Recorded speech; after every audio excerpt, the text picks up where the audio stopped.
Se dio a conocer en los últimos días este relevamiento en barrios populares de la Argentina, un relevamiento que entrega la situación de casi 1 millón de familias que viven en 4.100 villas en toda la Argentina. Ustedes participaron de ese relevamiento junto a otras agrupaciones. ¿Cómo nace la iniciativa? ¿Cómo se desarrolla ese relevamiento?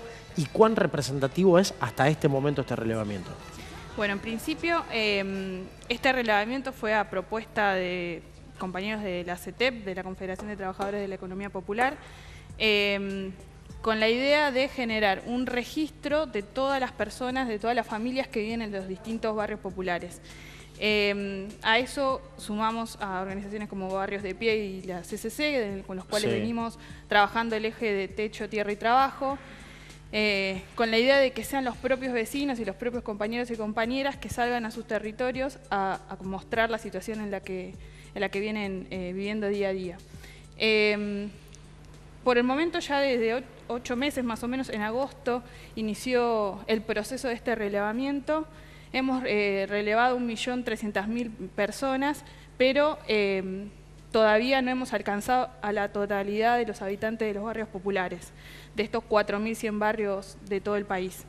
Estamos en un 50% más o menos de familias relevadas, porque la dinámica del relevamiento es ir casa por casa, con una aplicación del teléfono, y ir haciendo la encuesta de todos los miembros de la familia. Y en muchos casos las familias no estaban presentes, por lo tanto tenemos un mayor porcentaje de terreno recorrido, pero no en la totalidad de las familias. ¿En qué consiste esa encuesta?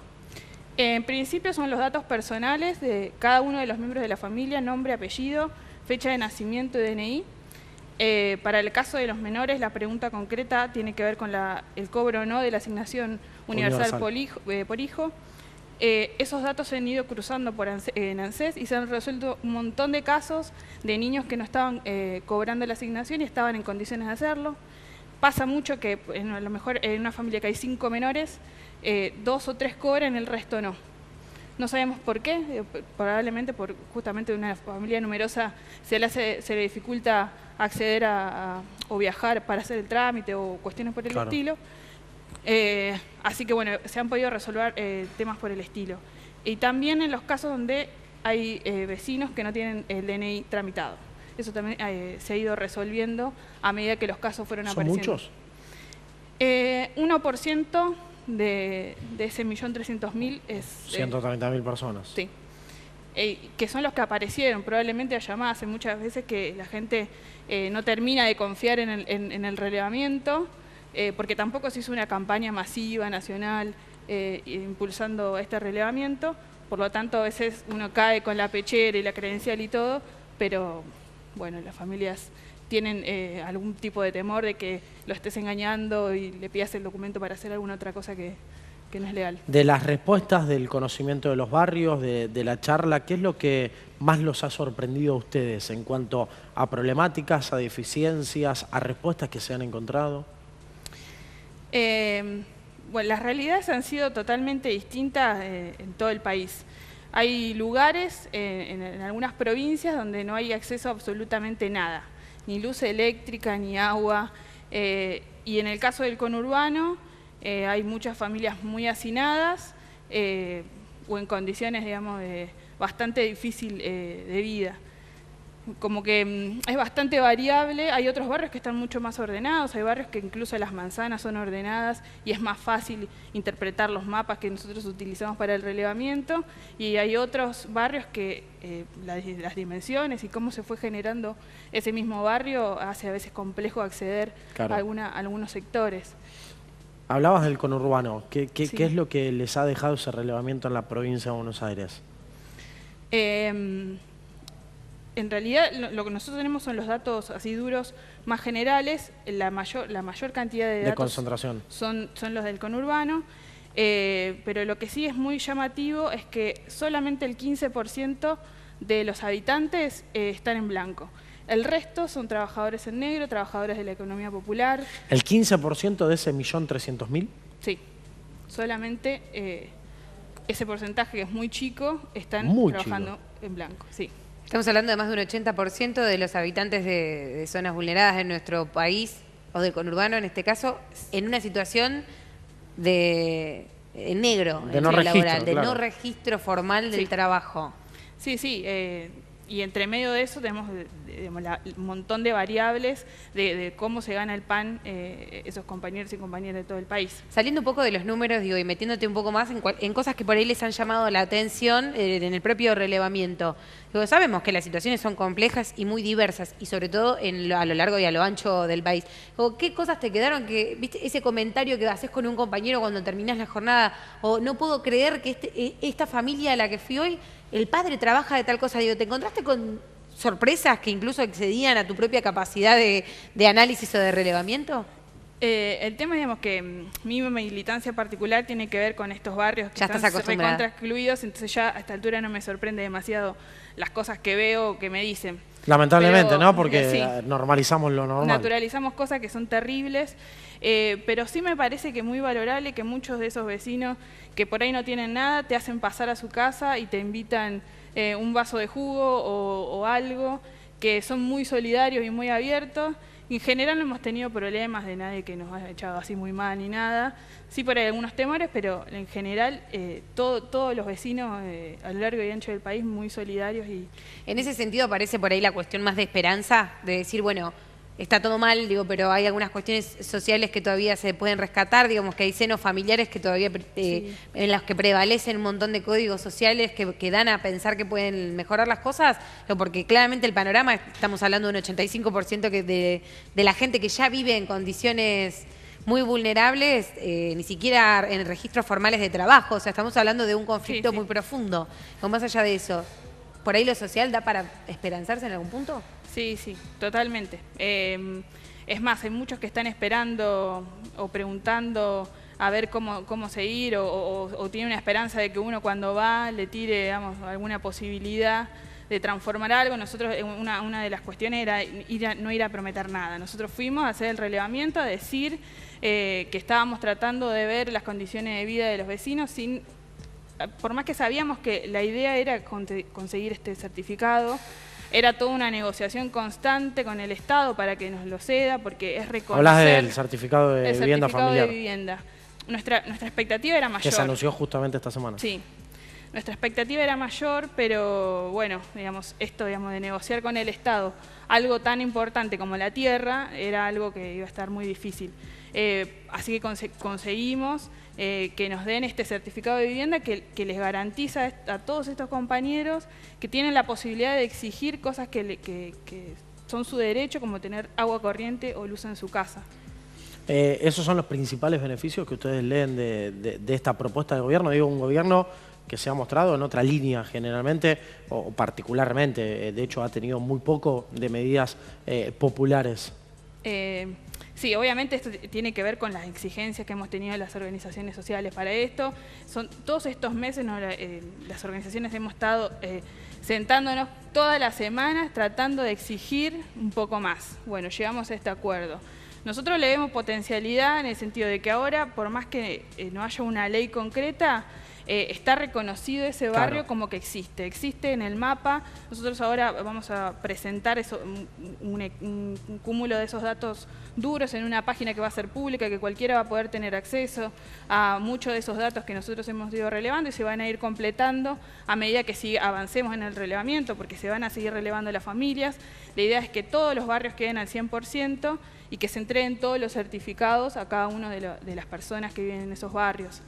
Eso nos va a llevar seguramente un tiempo, va a ser un trabajo duro en conjunto con ANSES, pero bueno, vamos a poder llegar. ¿Cómo se lidia con las contradicciones que aparecen en este tipo de laburos cuando de repente te ves intentando legitimar espacios o barrios que al final sabemos que no están las condiciones dadas en términos de infraestructura para vivir ahí? Digo, hay barrios que incluso se asentaron en zonas que tienen muchísimos problemas de cloaca, que no tienen los problemas de recibir agua potable, que tienen calles que están anegadas totalmente.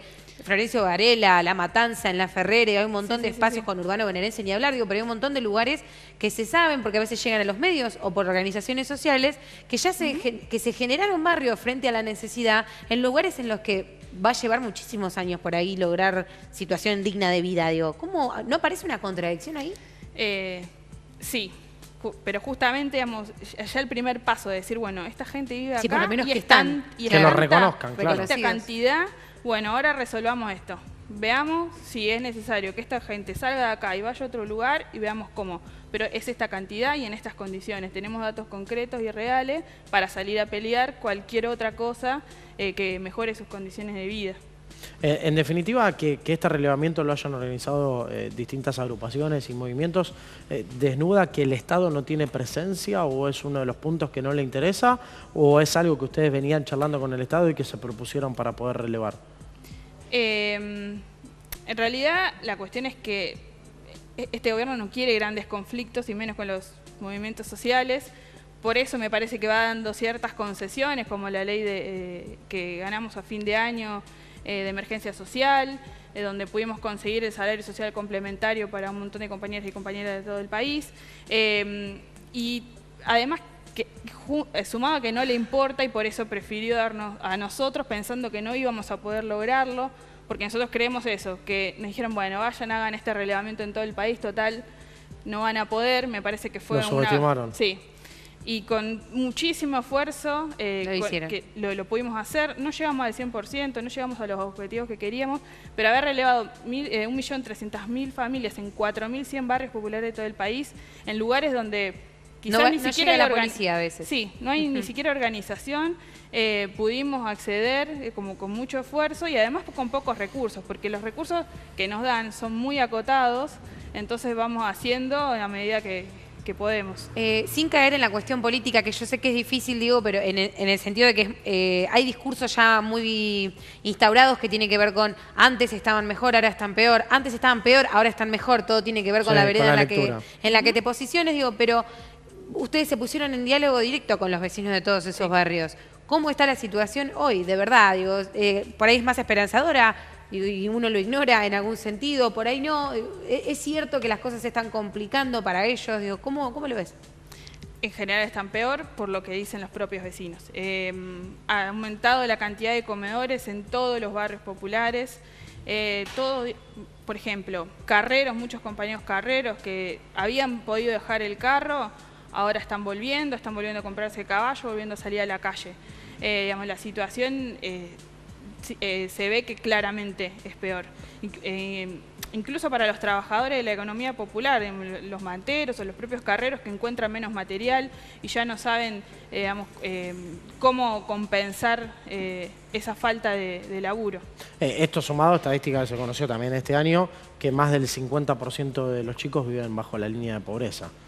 En definitiva, digo, el panorama futuro es no solo desolador por el presente, sino también por un gobierno que uno intuye que no va a tener grandes concesiones hacia estos sectores. Hablabas de que el gobierno quiere tener conflictos con distintos sectores sociales.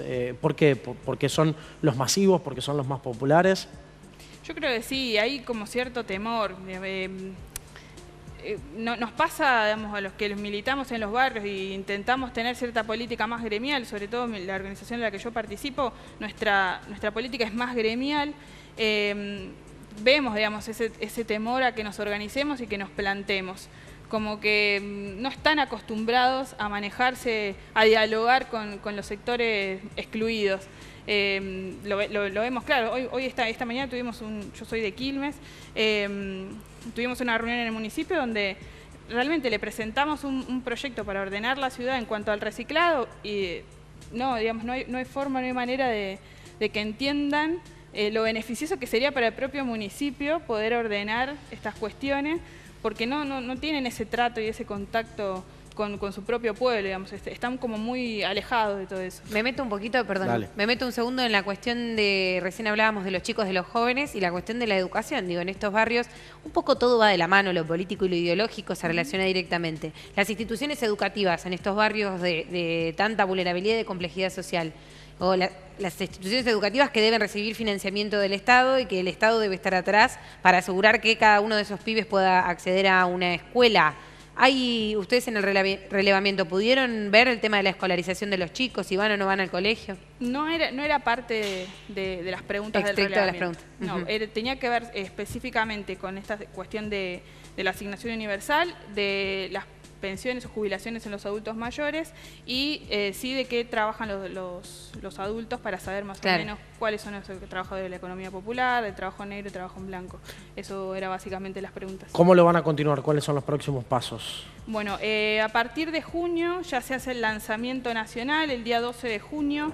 El 1 de junio va a empezar la prueba piloto durante una semana en 3 puntos del país, uno en zona norte del conurbano, otra en zona sur del conurbano y en Corrientes.